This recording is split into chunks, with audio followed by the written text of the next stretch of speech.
Hey everybody, it's Clint. I want to talk about ComicsGate as a movement, and the reason I'm talking about this again is because, I don't know, it's been coming up. It's been coming up. I have a perspective on it. I'm not saying it's I mean, of course I think it's the right perspective, otherwise I wouldn't be saying it.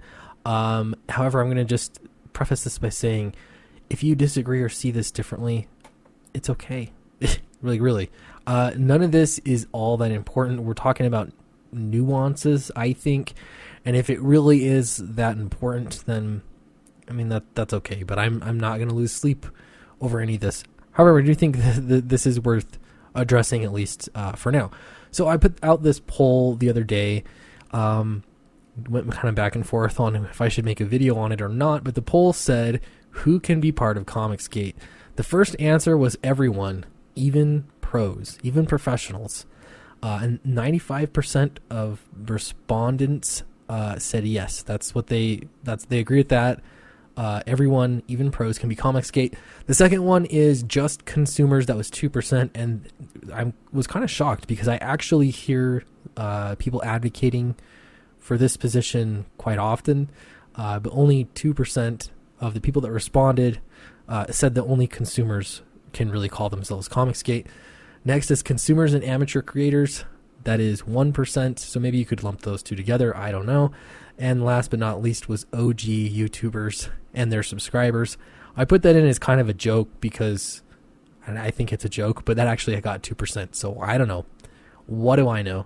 And of course, a lot of great comments there. I put the same question to Twitter, actually, and on Twitter, 90% said everyone, even pros. 4% said only consumers, 2% only OG YouTubers, and 4% consumers and amateurs.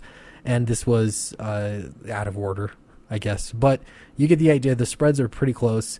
And, you know, it's interesting information. I think it's helpful, at least for me. And I think there are a few of you out there who are interested in this. Now, let me show you something else on my YouTube channel. These are my videos, and they're all listed up. Now, something that I do, I'll post a video, and if it does poorly, I'll delete the thing because it actually hurts the channel if it does really poorly. Now, I was really doing well with videos. You'll see some that are in, haven't quite hit 1,000. They're, in the high 700s or 800s. And then everything else is in the thousands, and that's always a great feeling to have videos getting at least 1,000 views. It's not a ton by any means, but it makes you feel, this is a little bit of how the sausage is made, it makes you feel relevant if you're doing well, and all this is all relatively speaking.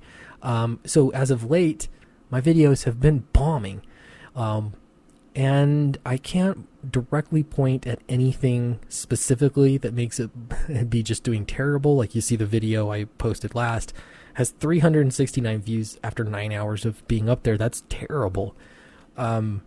400 views before that. It's just been a struggle. And so I'm not, the reason I share this with you is because ComicsGate has so much root in YouTube. It really does. Historically, currently, and the future of it, it doesn't matter. YouTube has been a big part of ComicsGate. Now, I understand the frustration of having a YouTube channel and trying to grow the thing and trying to stay relevant, trying to be entertaining, all those kinds of things. And I understand that there are a lot of YouTubers in this space trying to do the same thing. And, I am confident I'll get out of this slump. This is probably the third or fourth time that I've really hit a really tough slump like this. And it comes down to deleting some videos. I don't know, letting the algorithm change again. I'm not sure, honestly. But you just kind of stay the course and try to be interesting and keep creating content. Now, some of the frustration that has been building in ComicsGate, not all of it, but some of it has been, I think, a direct result because of YouTube. YouTube forces, it just has an algorithm. It rewards certain things and it discourages other things, and the target can kind of be moving, and it really is frustrating.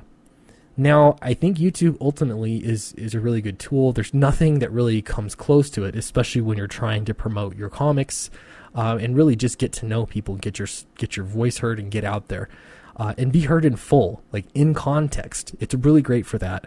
Much better than other social media platforms. But I point this out because there has been, I don't know, the same idea I've heard a few times, worded slightly differently from different people, but that some people can call themselves ComicsGate and some people cannot call themselves ComicsGate. When I first got into YouTube in ComicsGate, I had some really poorly, you just getting started. Videos were hard. It was hard to get views. I did one video on what I thought ComicsGate future was, and it got noticed by Nick Rekieta, it got noticed by Ethan Van Sciver, and I think that was the video that first got eyeballs on my channel. And in that video, I said that ComicsGate, because it's a movement, it inherently cannot last. It's going to run out of steam. Some people disagree with that a lot. My idea of it has changed a little bit, in that ComicsGate, while it is a movement, it has also become more than that. Now, the word ComicsGate, it can mean a lot of things to different people, and I've talked to a lot of people, and it certainly means different things to different people, at least to small degrees. I think generally people get the idea very broadly.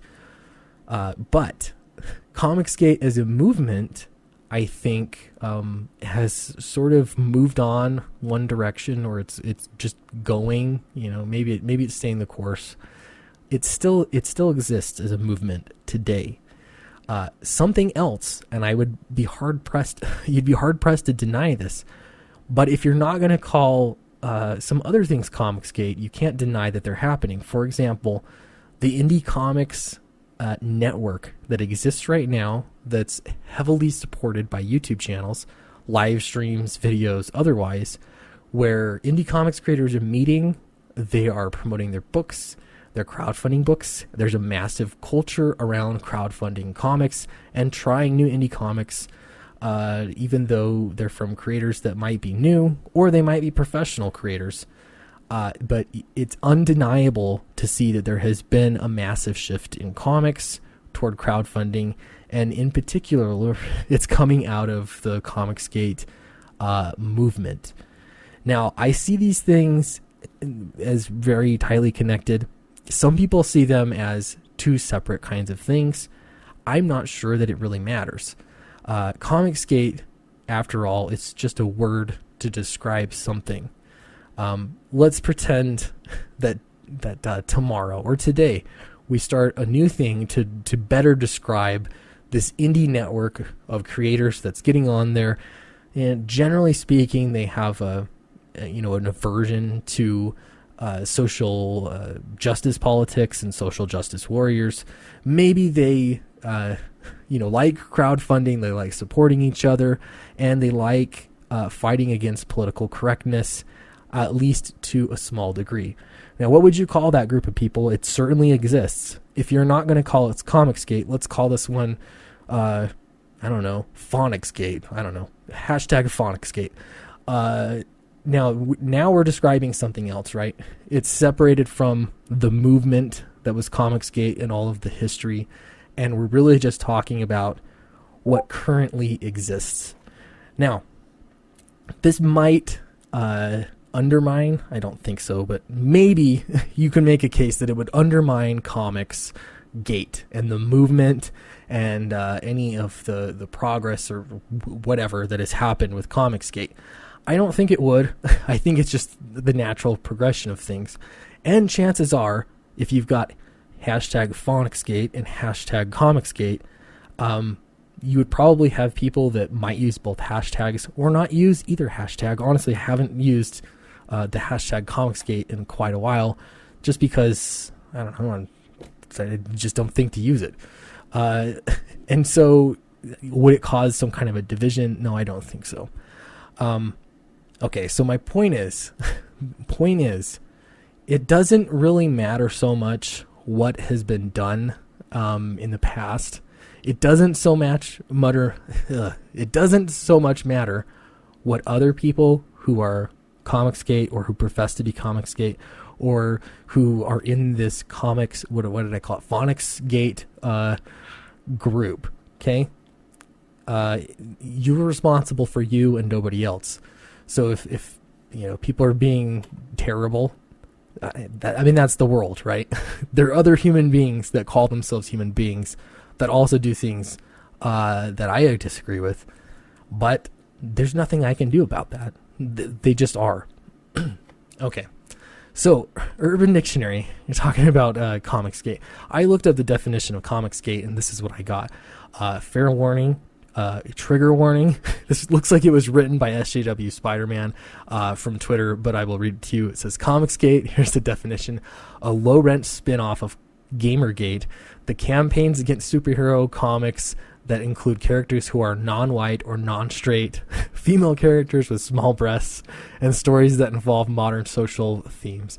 By trolling, cyberstalking, doxing, and otherwise harassing any female, POC, person of color, LGBT, and progressive/liberal straight white male writers and artists who create them. Wow, that's a mouthful. Next paragraph. Straight white male virgin. I love how it's always got to be an incel, right? Okay, whatever. Straight white male virgin. ComicsGate is a reader protest movement to get leftist politics and SJWs out of entertainment and make comics great again. Okay, this is great. And then here's in context, you're just a white suburban punk. Oh, brother. Yeah, I'm just picturing the people who are writing this stuff that consider themselves they're all just suburbanites, upper middle class. It's pretty funny. So this is a definition of ComicsGate that's out there. It's actually one of the top Google searches. This one will show up, and this is the definition for ComicsGate. Now, I would imagine a lot of people disagree with this definition, and they'd say it's cynical or whatever. So to besmirch the good name of ComicsGate, this right now is, from what a normie could look up, this is the definition of ComicsGate. I didn't decide that. You probably didn't decide that, but somebody did. And it looks like it was 330 people that upvoted this as the definition. And so this is the definition that's out there. To fix this name, or to make it better, to make it, having started out as a great name from the get-go, I think that is impossible. I also think that it doesn't matter. I don't care. I don't care. I hope that you don't care what people that hate you think about you. You're not going to impress them. So why try? Why try? Okay, so this political movement, this kills me, man. This definition. So how do people get that? Let's see, first page of Google. This is Urban Dictionary. That's the thing. And then you got this inverse article, which is also a hit piece. It is extremely biased. And then there's, of course, the Wikipedia entry. None of this is good. It's not good. So there is absolutely a stigma with associating with ComicsGate. Notice I'll say not calling yourself ComicsGate, but associating with ComicsGate. Let's say, for example, if today I said I am not ComicsGate, but I continued to make all the same kind of video content that I make, and I continued to be critical of the comic industry, especially the big two publishers, and I continued to make my own comic books and compete against mainstream books. Would anything I'm doing be anything different than I was doing before? No. Other than saying I'm ComicsGate.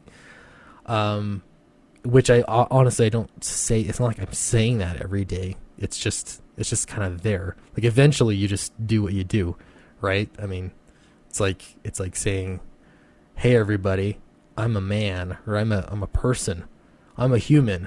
Like, you don't have to say it, you just kind of move on. But if someone asks, of course, yeah, I am a human, by the way, in case you're wondering. Okay, so this is, I don't know, I feel like it's relevant, guys. This is the stuff that keeps coming up. It doesn't matter what ComicsGate was. It matters. It does matter. But it doesn't change anything. Okay? It has become, for some reason, this linchpin that, if you're not pledging allegiance to this definition that, I thought I understood. I thought I understood. But depending on who you ask, it means something different. And not very different, just mild, like we're talking little nuances. But that doesn't change anything. It doesn't change criticizing the industry. It doesn't change making a new way. None of that changes. If you are a consumer, a diehard consumer, and you have no desire to make comic books, but you want to keep criticizing the industry and living up to those original principles that sprung out of YouTube and maybe some early blogs of, just drawing a distinction between bad comics and good comics and political comics and non-political comics. If you want to keep doing that, you can keep doing that. And I know it gets frustrating because I look at YouTube. I look here and I see numbers going down, and that's frustrating. But the truth is, nobody took these numbers from me. If anything, YouTube's algorithm changed. I could blame YouTube for it. I'm such a small channel, they don't really care. Their algorithm is there. So I need to figure it out and get past this and keep growing. And that's up to me. But the truth is, if you see a great video on YouTube and then you see another great YouTube from another channel, another great video, you're not going to pick one over the other. The way that these videos work, they're free to watch. They take a little bit of time, but you can watch one and enjoy it, and then immediately after, go watch another one. If it passes whatever bar you have, whatever line, whatever threshold for what makes a great video or makes an interesting video, then you're able to watch it. Okay, so I looked at this social movement thing. This is on Lumen Learning. This is like some open educational resources, but I do think this is actually relevant. So here is basically there are 4 different types of social movements. I figured that this stuff had been figured out. It's never been anything that I've actually studied to any degree. So I'm just going to go off of this. But it says there are 4 different kinds of social movements, and it depends on what it is that they're trying to do. Okay, so based on who a movement is trying to change and how much change the movement is advocating, they've identified 4 types of social movements: a redemptive, reformative, revolutionary, and alternative. Now, I think, and feel free to disagree in the comments, I think that ComicsGate originally started out as a reformative movement. It kind of makes sense to me. That's the way that I see things. The idea was to reform the industry and to fix some things, not to wipe it out or do anything massive, but just reform it, make some reform. Now that can still happen. And I mean, like, you can still fight for that. That's totally doable. And if you're in that camp, I 100% support you. And I hope that you change that. I am interested in probably the alternative social movement. I think, if I understand these correctly, this is something I think that's creating an alternative. It's very limited and it's very specific. Making comics outside of mainstream comic control, to me, that is freedom. The ability to do it without gatekeepers, rather than changing the gatekeepers or how they do business, doing your own thing, creating business and creating this network. I feel like that's what I've described before is this network of creators. What I call it again, PhonicsGate or whatever, ComicsFate, hashtag, whatever that is that I'm trying to describe here. I feel like that's an alternative social movement. Can these two things exist at the same time? Yeah, I think they already do. I feel like most of the problems have just come around using the same name, the same hashtag. So what does all this mean? I don't know. You let me know. I'm honestly going to keep doing what I'm doing, try to get my views up, and move ahead. I would prefer to be friends with as many people as I can, especially if you understand some of the problems with the industry and you're interested in making things better in whatever way you wish to address that. I would much rather be friends than enemies, or anything else in between. But I'm not, we're all human, so it's not always going to happen. Anyway, let me know what you thought about this video. Let me know if you think it makes sense or it was interesting. I feel like it's something that was worth pointing out, and I don't know, I guess I got that off my mind, and I'm ready to move on and just press forward. So let me know what you think, and I will see you next time.